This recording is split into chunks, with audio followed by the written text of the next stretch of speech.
Hello, what's up? And welcome back to another episode of the Traders Brawl podcast. I'm Adel, the host, and today we have a special guest with us today, Ian Weisberger, who's founder and CEO of algorithmic crypto trading company CoinRoutes, based in Miami and Dubai. Ian, welcome. Thank you. It's good to be here. So for those who are new and those who are already with us, Traders Brawl Media is all about inviting new guests every week, talking about entrepreneurship, how they manage the work-life balance, and today's topic is on CoinRoutes and Sparky, the robot dog. Our new dog. It's really epic that you brought this here. I'm really thankful. So I'm going to read your bio so the audience gets an idea about who you are. Founder and CEO of algorithmic crypto trading company CoinRoutes. CoinRoutes, you've launched your first ever AI robot dog, crypto token aimed at investing into the future of pet technology and robotics. CoinRoutes is an institutional algorithmic trading company, generates approximately 20 to 30 billion transactions monthly. It processes terabytes. The company's platform incorporates advanced algorithm for crypto, effectively minimizing slippage and maximizing alpha. Yeah. So I want to understand this topic right here. This dog is really catching my attention. Yep. And I think that's a really hot topic. What inspired you to create this? Yeah. Well, it's a really good question. I mean, look, I think AI is definitely the future of technology. I mean, all of our developers are using AI. We have AI trading signals integrated into our platform.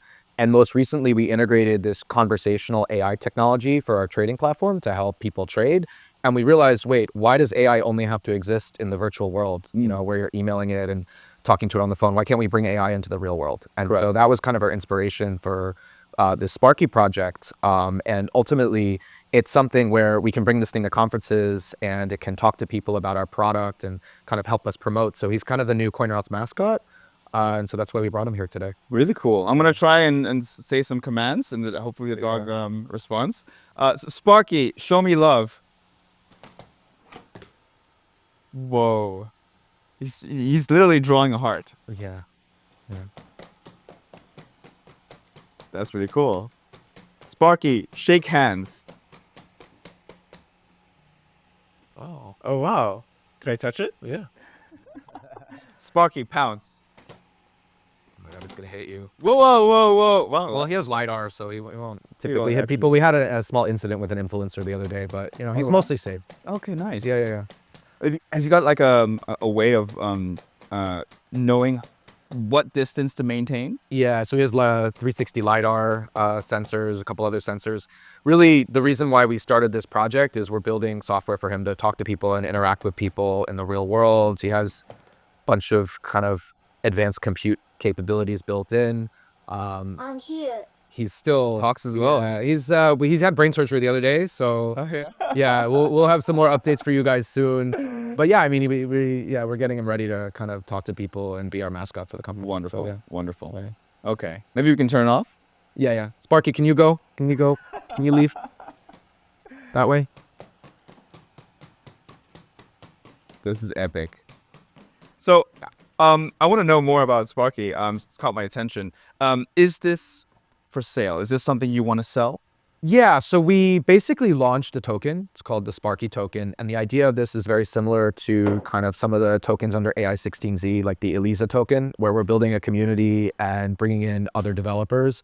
We're seeding the software project with resources from CoinRoutes and from myself personally in order to build software to allow, companies and, wealthy individuals to have these robots that can follow them around and basically talk to people. I mean, I don't know how many times I've been at a conference. I can speak for myself here. I've been at a conference and I've had 10 people be like, what do you do? What do you do? What do you do? Yes. I would much rather just have Sparky run around and be like, hi, I work for CoinRoutes and this is what CoinRoutes does, blah, blah, blah. And so it's actually a really cool idea, if you think about it, to bring this thing to conferences, to have it be able to interact with people, to be able to go and show your product.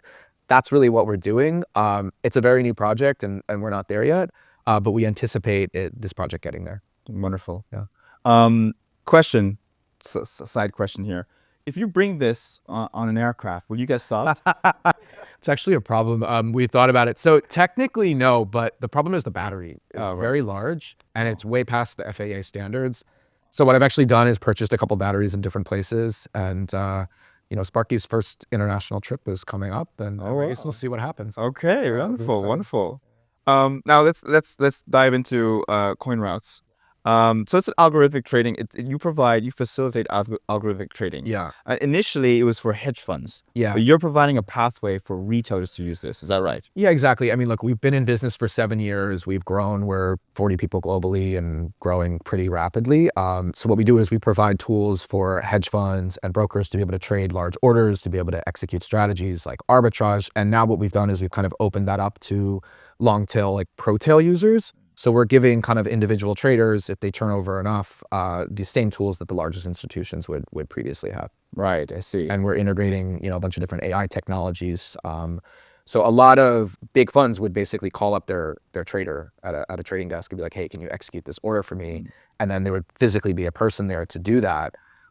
You have to trade really large size to actually have access to a sales trader. But what we've done is created this AI product where you can chat with essentially an AI sales trader in order to execute your orders for you at the best price and kind of implement your strategies. Wonderful. And it's all AI. It's all AI. There's no like actual physical person though. I see. It wouldn't scale. So that's why we've been really heavily investing in AI at CoinRoutes.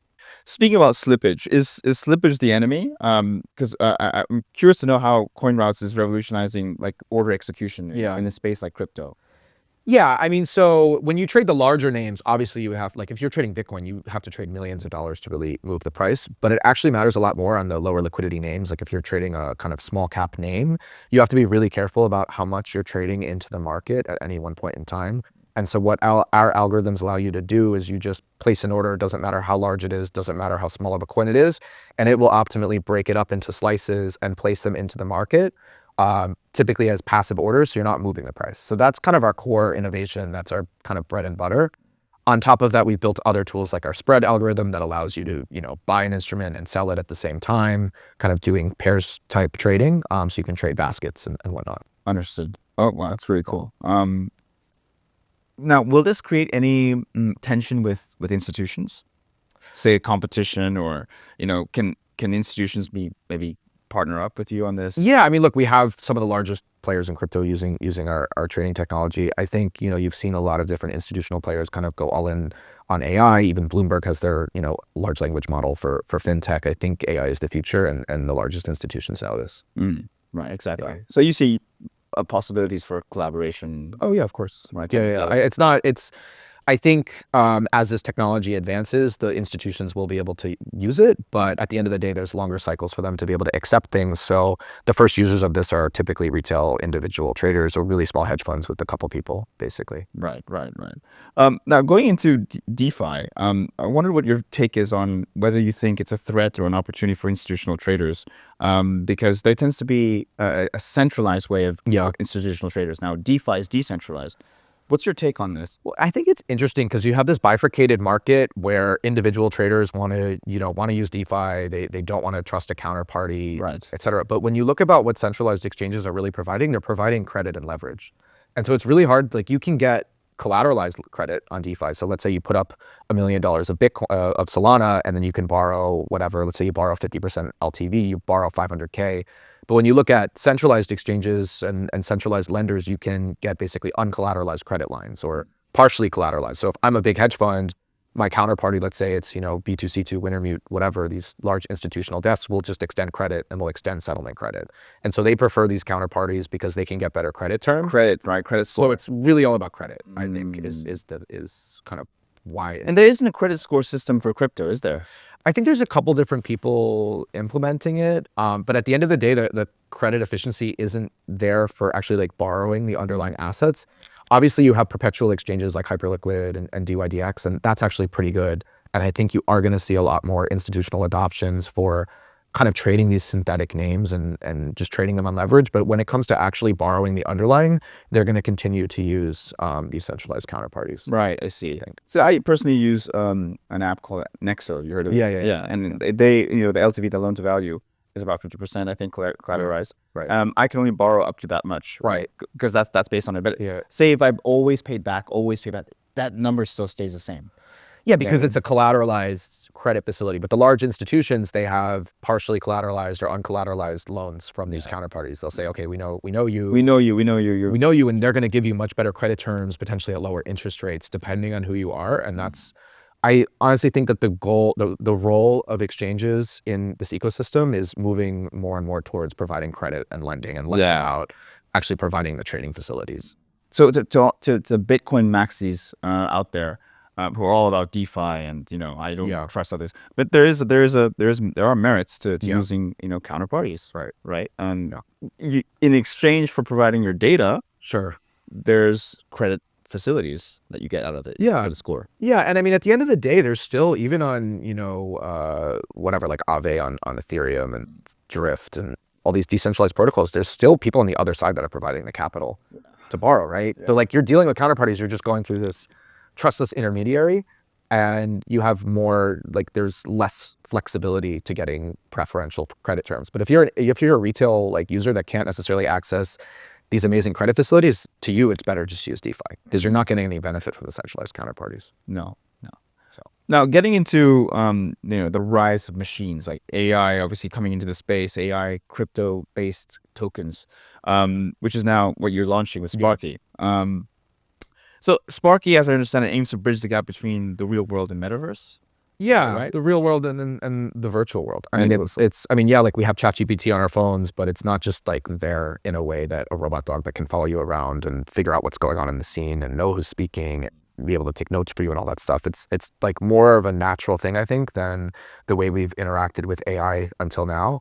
And undoubtedly, I do think that these robots are the future and that we will have AI assistants following us around. Right. I mean, it's a bit early, and people, we had an Instagram post that went viral, like 1.3 million views, and it's still going up.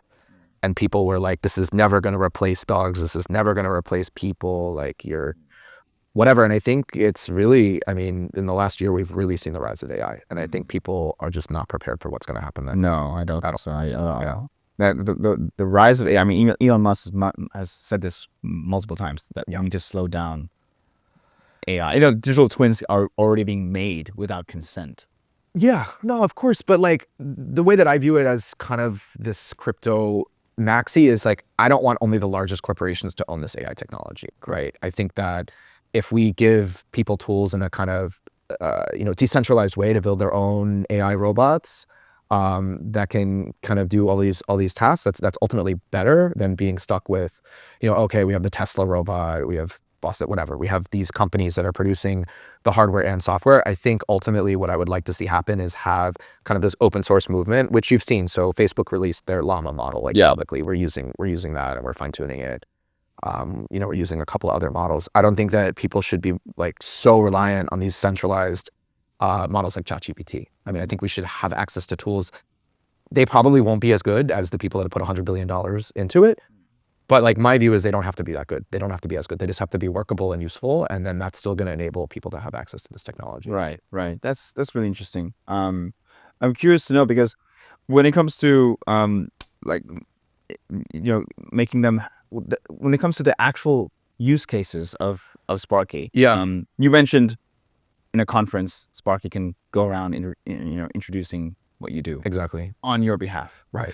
But then now, can people get a bit concerned, like with the Meta glasses being recorded all the time? Well, actually, that's why we built Sparky, because the reality is when you use ChatGPT, I mean, I don't know what the specific policies are, but when you use any centralized service, like, they have your data, right? And so the thing with this is actually the models run locally on Sparky. There's an NVIDIA GPU on it. And we're working on upgrading that as well. But you can actually run local models based on Llama. So actually the processing can be done locally, which I think is interesting. And we're creating open source software to enable other people to do the same thing and have this whole kind of AI agent robotic stack. That's the goal of the Sparky project at the end of the day. And I think that's much better. And I have much more peace of mind knowing that, okay, the visual data and audio data is being processed locally on device versus it being sent to OpenAI or Grok or whatever. Right, I see. And so I think by enabling people to do that, it's ultimately a better solution for these kind of specific use cases. Right. So I guess it would be a case of just communicating that to everybody. For example, what was that? OpenAI's token. Is it? Oh, WorldCoin? WorldCoin. The concept is to scan your iris. And there was some backlash around it because what are they going to do with that data? And can you trust them? Right. You know what I mean? And they say it's going to be encrypted, it's decentralized, that's what they say, but do Do you know that? Yeah. I mean, I would like to see a bigger open source movement in AI, and it's already there. But what I think is interesting is marrying AI and robotics and creating kind of this open source movement, and that's what we're trying to do with the Sparky project. Interesting. Interesting. Okay. The website mentions play to earn experiences. Is that right? Are you having a play to earn experience with Sparky or no? So what we're doing is we're creating the software. We're kind of getting him ready to, interact with people more. And then we're just going to have Sparky give out tokens to people in the physical world. So people have done airdrops, kind of airdropping people wallets. But what we'd like to do is airdrop people tokens that are actually interacting with him. And so, I think that's pretty interesting. And then the ability to participate in the upcoming DAO. How can speaking about the DAO, which is great. I'm glad you mentioned it. Yeah, the roadmap mentions a decentralized autonomous organization. For those who don't know, DAO. Could you explain briefly how the DAO will function? How users, everyday users like me, participate? I think there's precedent for basically starting a project out where there's an organization that's a steward of development and whatnot. And in this case, it's CoinRoutes, and then scaling out into a DAO. And so right now the development is being funded by myself and CoinRoutes to enable this open source movement. And then in the coming months, we will transition to moving that responsibility to a DAO and involving more stakeholders. Got it. Yeah. Okay. So now, right now, can people participate right now or not yet? Yeah, I mean, the tokens, it's listed on Meteora and Jupiter. You can go and buy the token, and it's been trading. Awesome. It's been trading for about a week now. Okay. Yeah. Nice. It's been cool. Yeah. Right off the back of Trump's coin. Yeah, we did it around that time. Unfortunately, it ended up sucking up all the liquidity, but we're long-term believers in this project and in the future of AI and crypto. So Right. What would be you mentioned this earlier, but like in a couple sentences, what's the utility behind purchasing this token? Yeah, I mean, I think it's the right to participate in the upcoming DAO and to be a stakeholder in this kind of AI robot revolution. Right. Okay. And when it comes to like making like those who are investing and making their money back, what sort of time frame? I can't talk about that. Okay. I don't know. That's like for later on. That's But I mean, look, it's a cool project, and I think there's definitely. I mean, it struck a nerve with people with the viral concept. We learned about Instagram, and now we're doing more stuff on Twitter. So it's definitely been a cool experience. Yes. Now getting into the field of community building a community. So Sparky emphasizes community building. What are some ways you plan to engage and empower your user base? Yeah, I mean, so we're starting this off. Obviously, it started off where the stewards of this AI robot, but ultimately we're going to have a bunch of these different things. We're going to let different companies in to have these robots and have them at conferences, and it's all going to be powered by the Sparky software that we're building. Okay. And I think that's really a good way to kind of have this robot technology be in the hands of users. So other companies are going to rent or buy? Yeah, depending on their token holdings. Yeah, okay. So we're working on other launch partners right now. It's CoinRoutes. And then Sparky, the job that Sparky will do for those conferences is essentially like marketing, like going up to people, talking. Yeah, I mean, we view this as a marketing thing. That's how we're able to do it, and it's pretty cool. And it seems to have people. It's been well received. So I'm now just interested because in a place like Dubai, I've done many events. I've hosted. I've been. Are there any restrictions regarding permits needed for things like the robot? I can't really comment on that. What I do know is it's specifically the act of recording, and Sparky's not recording. Like there's not recording video. It's not recording video. We're not recording stuff. So I think it should be okay. But I mean, I guess like this stuff is so new. I don't know that the rules have been written yet. I'd like to at least have a seat at participating in the rulemaking if and when they do happen. Yeah, it's just just something to look to run past the manager of the event, because they themselves like for example I won't say names, but events that I've hosted, they require approval because what is this? Do we let this into our building? Right. Right. Does it need to go through some kind of even bring a luggage? I needed to go through like a scanner. Yeah. And then it's approved. It's clean. We go through, and then that might be something you might want to just check. Yeah, it's definitely top of mind, but it's like, come on, it's kind of the Wild West of AI right now. I know. Awesome, really nice. What are some challenges that you anticipate for the Sparky project? Like, and there's always going to be challenges. Yeah, I mean, look, it's a lot easier. I mean, we built the RAG-based system to be a chatbot for CoinRoutes, and it's much easier to do things when you're typing to it or it's audio only and there's no background noise and all this stuff. It's much easier to do stuff kind of in the virtual world than in the physical world. And so really kind of marrying all these technologies is definitely a process, but it's exciting. I mean, it's difficult, and that's kind of what we're doing right now. Right. And then making sure we get the relevant stakeholders in and all that sort of stuff. But it's been exciting and it's been well received. So could there be any like, I'm always I'm not going to play I'm playing devil's advocate only. Could there be any like resistance on let's say in the same concept, the same realm that we don't know if OpenAI are using your data, how they're that's why we want to open source it. That's why we're really building this open source movement. But we're just not there yet. It's too early. But that's why we're kind of really good. Yeah. So you're building that. Yeah. Okay. Yeah. Awesome. Yeah. We put resources into. That's why we're building this open source movement, because ultimately I think that's really the only way to know if your data is being taken or not. Yeah. Side question, not the answer, but I'm really curious how much you spent on this. You don't have the answer. The dog was like $20,000. Oh, okay. Yeah. But I mean, But that's just one dog. Yeah. You're gonna have to make many more to sell them. Yeah. Okay. Wow. Yeah. Awesome. You planning to like have a warehouse of course, why not? I always said, look, I want an army of robot AI things, because ultimately the only thing that's going to protect you from a machine revolution is an army of machines that work for you. Shit. So why not? Wow. Yeah. You really thought this through? Of course I've thought this through. Yeah. Haven't you? You haven't thought about the takeover of AI? Like what happened when I just rewatched Terminator the other day. I need to rewatch that. It's good. It's actually really it's really good. Yeah. So this is like you're building an army. You're building a robot army. Business development. Business development. It's cute. It's But also, in case anything. Then plan B. You got plan B. Yeah. Okay. Why You not? plan to integrate guns on them, or? No, that would not be. Just joking. No, look, I'm a tech kid. I've been programming for 20 years at this point, and so obviously AI is the future, and so it's super cool. I mean, it's not surprising. I wouldn't be surprised that the government is or already have. I'm sure they are. They already have an army Yeah. of robots. So what can we in our defense do? Have our own army of robots. Right. Which we're not. Everyone can afford, but That's true. But I mean, look, I think it's kind of like mutually assured destruction. I think like, these robots, companies will have robots. Like ultimately, I don't think I'm going to end up with private security. I think I'll have robots. robot security. By the time, I need that. So Right. It's in drones system. You're going to grow drones too. their payload is much less than ground-based robots. And so I'd much rather have ground-based robots, because this thing lasts like 4 hours. I can make one that lasts 8. Drone are harder to make. Plus their premise needed here. But Yeah. This is a ground-based. interesting. Really interesting stuff. Looking ahead, how do you see the Sparky ecosystem evolving? There must be competition of, China and other countries building. Yeah, robots. of course. I mean, look, like it's crypto. Like we have competitors at CoinRoutes. I mean, they thought we'd all be dead, but we're doing better than ever. So I think it's healthy to have, there are going to be multiple players in this space, and that's Right. okay.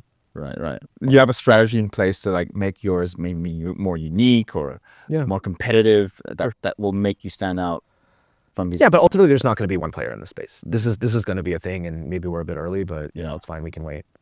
Awesome. Really stuff. Okay, I think from my side, this is really wonderful stuff. So I think we're gonna call it there. Okay. But before we do, for the audience who are watching, where can they find more information about you, your projects, and where can they get involved? How can they get involved? Yeah, so Sparky is just sparkytoken.com. We have more information about Sparky Token, and then if you want to learn more about CoinRoutes and our trading platform, it's coinroutes.com. Wonderful. Ian Weisberger, I really appreciate your time. Yeah, thanks for having me. All the best. This is really exciting. I want to see this hit the moon, and if it's not already. And I want to also participate in the DAO. So just a quick reminder, how can we participate in the DAO? So we'll be releasing details soon about that, but the token is live and you can find it. You can buy the token. Yeah, on Where can we buy it? It's on Jupiter. Jupiter. Yeah. Only on Jupiter right now? Jupiter right now, and we're working on some listings. Planning to list it on big exchanges? Yeah, I mean, look, I can't promise anything, but of course, I mean, that's the goal. Yeah. Awesome. Really. Ian, thank you again. Yeah. Thank you so much for watching. Hope you found this insightful. We'll leave all the links in the description so you can check out Ian's profile as well as Sparky and CoinRoutes. But thank you again. This has been the Traders Brawl podcast. I'm Adel, the host.